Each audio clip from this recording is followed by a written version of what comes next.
విలువలు దిగజారిపోతున్నాయి. అయితే అన్ని చోట్ల ఈ పరిస్థితి ఉంది. కానీ ఏపీలో మాత్రం విస్తృత స్థాయిలో విస్తరించింది. టీడీపీకి బలమైన ఎల్లో మీడియా మద్దతుగా నిలుస్తున్నాయి.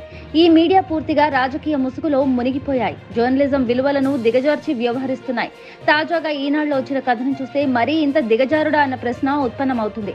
విజయవాడ నడిబొడ్డున అంబేద్కర్ విగ్రహాన్ని జగన్ ఆవిష్కరిస్తే దానికి వక్రభాషం చెప్పి ఫుల్ పేజీ వ్యతిరేక కథనాన్ని ప్రచురించింది. జగన్ పట్ల రాజగురు రామోజీ ఆకాంక్షలకు తగ్గట్టుగా ఈ కథనం ఉంది. తెలంగాణలో సైతం కేసీఆర్ భారీ అంబేద్కర్ విగ్రహాన్ని ఆవిష్కరించారు. అటు గుజరాత్ లో పటేల్ విగ్రహాన్ని ప్రధాని మోదీ ఏర్పాటు చేశారు.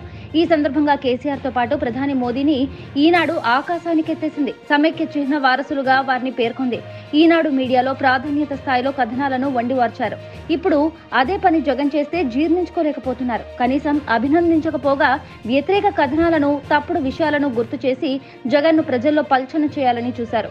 ముఖ్యంగా తటస్థులు, ఏ పార్టీతో సంబంధం లేని వారిపై ప్రభావం చూపాలని ఎత్తుగడ వేశారు. అయితే ఈ విషయంలో జగన్ గట్టిగానే తిప్పికొట్టారు. రాజగురు రామోజీ రాతలను తప్పుపట్టారు. విజయవాడలో అంబేద్కర్ విగ్రహాన్ని ఆవిష్కరించిన అనంతరం జగన్ కీలక ప్రసంగం చేశారు. ఇప్పటికీ సమాజంలో అంటరానితనం కొనసాగుతోందని, మంచి పనులు చేసే వారిని అవినీతి పరులుగా చూపే ప్రయత్నాలు జరుగుతున్నాయని చెప్పుకొచ్చారు. తప్పుల రాతలతో ఈనాడు అంబేద్కర్ ను అవమానపరిచిందని ఆరోపణలు చేశారు.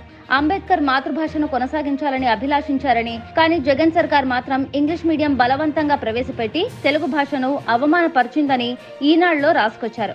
అదే విషయాన్ని ప్రస్తావించిన జగన్ అంబేద్కర్ చదువుకున్నది ఇంగ్లీష్ మీడియంలోనని గుర్తు చేశారు. మీ పిల్లలు, మీ మనవలు ఇంగ్లీష్ మీడియంలో చదువుకోవాలి, పేదలు మాత్రం చదువుకోవద్దా అని ప్రశ్నించారు.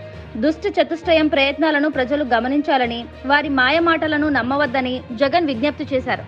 మొత్తానికైతే రాజగురు రామోజీ కుయుక్తులను జగన్ బాగానే తిప్పికొట్టారు.